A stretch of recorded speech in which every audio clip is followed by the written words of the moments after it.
Hello, I'm standing on my own. Hi. We're both feeling quite nervous with this. So much has come up for us since we declared that we were going to share and then actually started sharing. And it's scary, to be honest. Start of the journey. Yeah. So last time we covered why we were doing this. And now we're going to get into how we found the perfect block. So, are you going to join me? Keep going.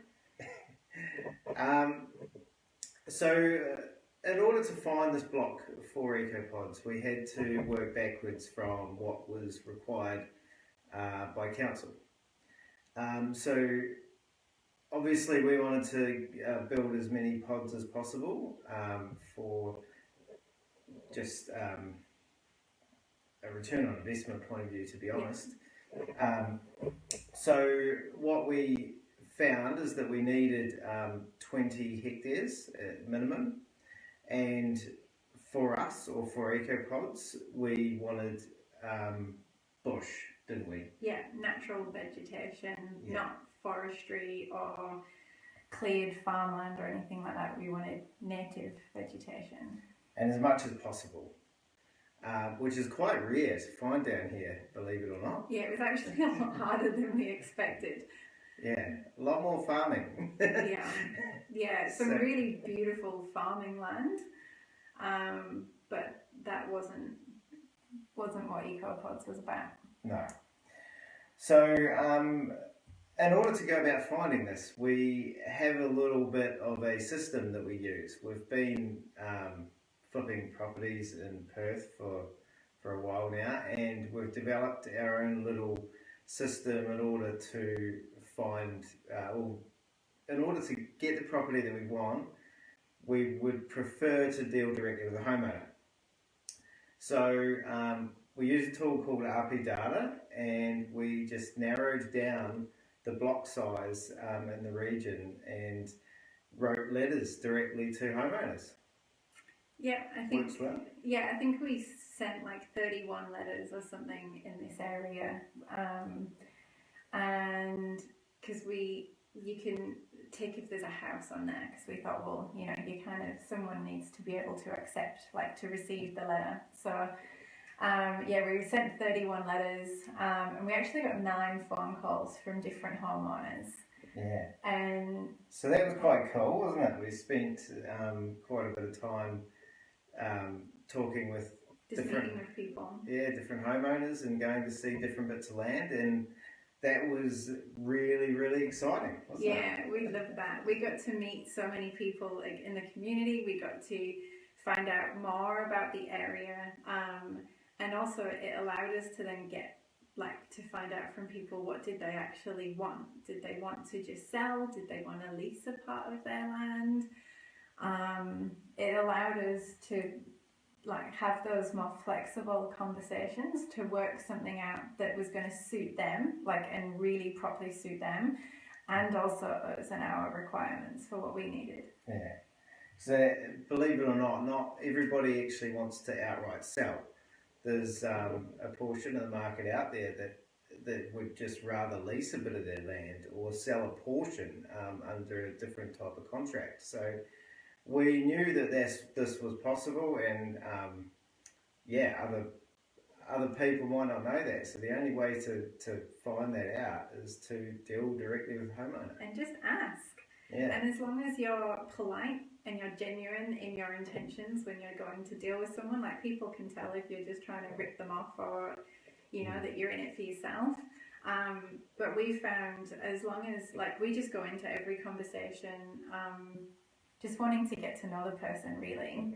And if we gel and there's a relationship there and both parties can see, oh yeah, I trust that person and I would quite happily work with them, then that's when we actually talk about, okay, so what works for you? How can we create a win-win?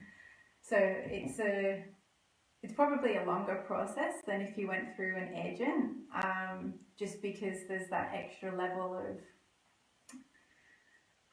building that extra level of trust. But at least then, like, you as a buyer or a prospective buyer can actually put forward what it is that you really want, and it doesn't get lost in translation through somebody else's filter. Yeah. That was the main thing that we found. Now, that's not saying that we ruled out things that were on the market. We definitely saw a lot of things that were on the market. Properties on the market. Georgie, hello. Hey, Georgie.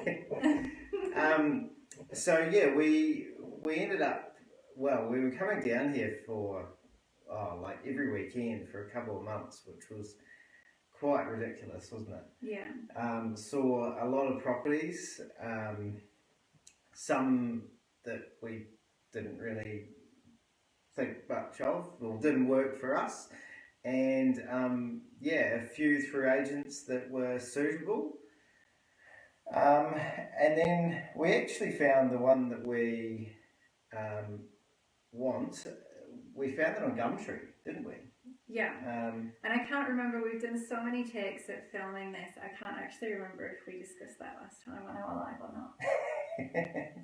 So we're just going to recap back a little bit. So apologies if you have heard this before.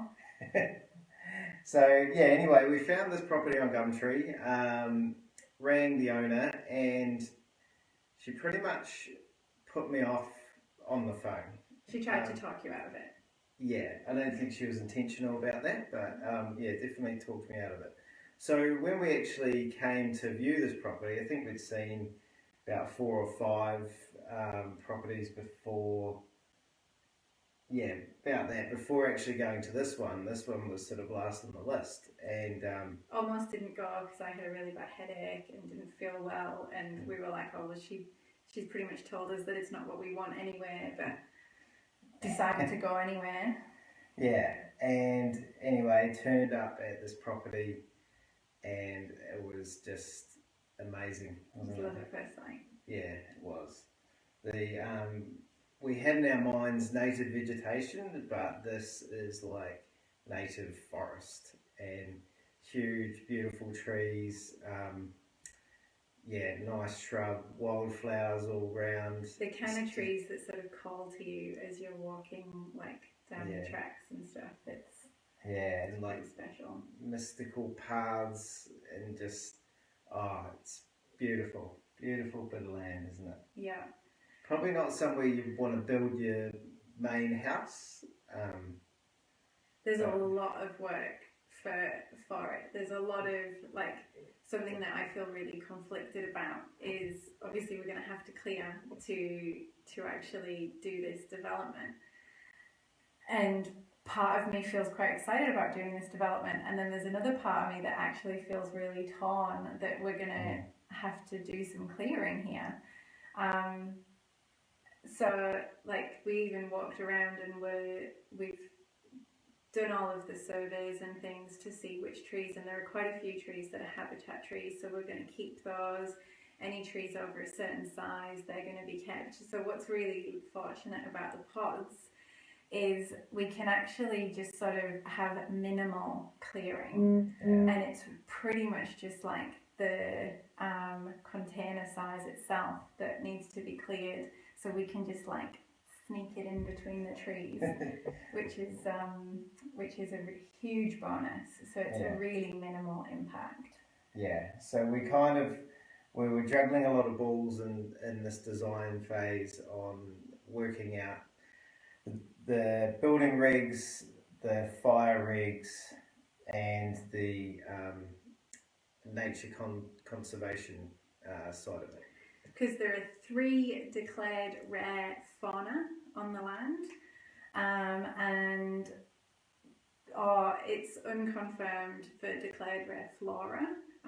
We did a very detailed survey, and last year there weren't any, so we'll see what happens in the future. But it's a really special site. Yeah. The energy. For those of you that don't know me, I can be a little bit woo-woo at times, and the energy on this block and just the way that the trees just sing as you're there, there's something, it's enchanted. Yeah. Yeah. It's calming. certainly a calming bit of land. Yeah. And when you've looked at as many as we have, you can definitely tell the difference between other blocks that don't have the same energy. So, yeah. And that was something we wanted as well. We wanted people when they arrive to come and stay, because the majority of people are going to be coming from the city, and pretty much everyone's going to have travelled probably a pretty fair distance to get there. And we just wanted to create a space where people could just walk in, drop the bags, and just feel like, and to feel like home, and to have that relaxing, heartfelt feeling.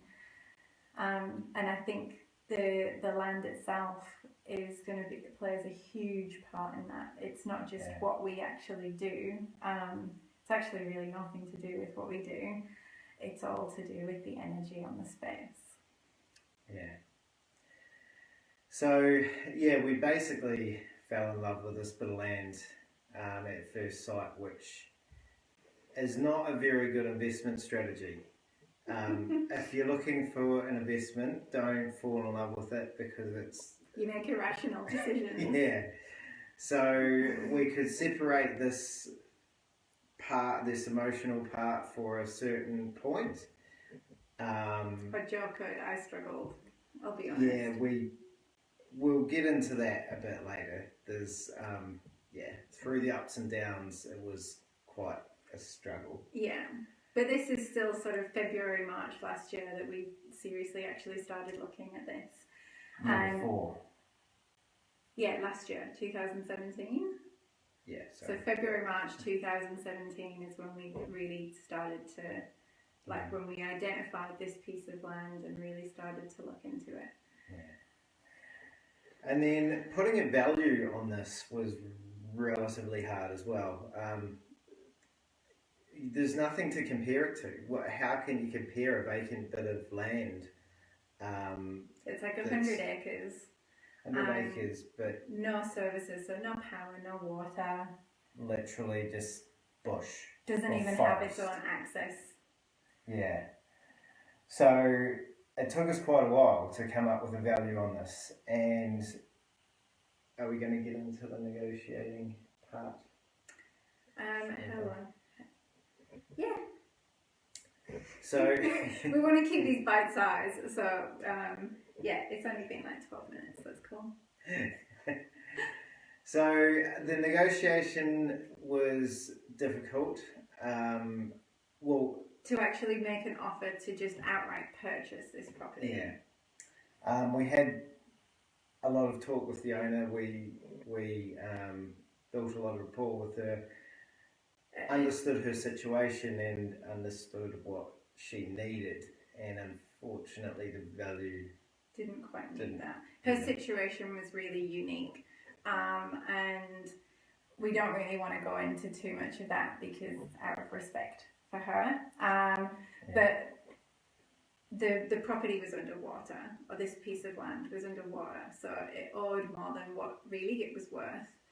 And so we wanted to help her navigate that, because we didn't want to see her get into any further issues because of that. And that's something that we've been really fortunate to learn about over the last few years that we've been dealing in property. You come across a lot of these underwater situations in Perth in particular. We had a boom in 2009, and then since then a lot of areas have been dropping. So that was something we helped her with. And so we initially put our offer in that was less than what was owed. Yeah, and she struggled to come to terms with that. Understandably. And so to sweeten the deal, we offered to work with her on all her creditors. So to come up with a solution that suited all her creditors and her as well. So she could actually walk away with a good deal at the end of the day.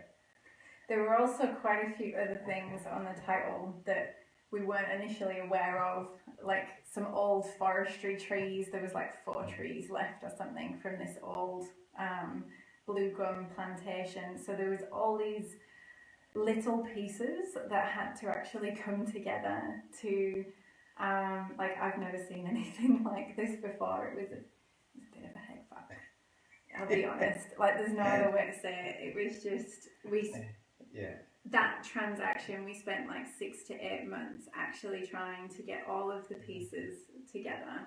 Yeah. And that's where our emotional roller coaster began. Yeah.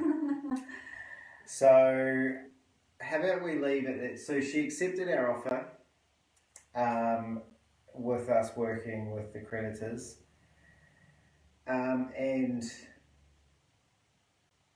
yeah, and that's when the journey began. Yeah. So from there we had hiccups. Hang on, are we going to get into that right now? I guess we could explain the hiccups as they roll out. Yeah. Yeah. So that's basically where the carnage began. So they've been pretty light and fluffy, our last live and this one, as we've eased ourselves into this and you guys. And next we'll start with our actual approvals process. And it all kind of, we should have known right at the very beginning, back in like March, April last year, when we had some issues with our architect all the way back then. Yeah. So we'll start with that on Sunday. So we'll stick with our 5 o'clock live at 5. We kind of like that. And we'll keep you updated there. So this is where the carnage ensues. And we hope that you'll join us. Yeah. Join us on the journey. Yeah. Any questions about what we went through in terms of finding this property, just pop them in the comments and we'll get back to you as you're going through this. Any questions that you've got for what our process coming forward, feel free to send them through and we'll address them as we get to those points. And thank you so much to everyone that's engaged so far and for all the wonderful feedback. So many people have reached out already, and thank you. That does actually, it makes it a little bit easier for us. So thank you so much. Yeah. Until next time. Thanks, guys. Bye. See ya.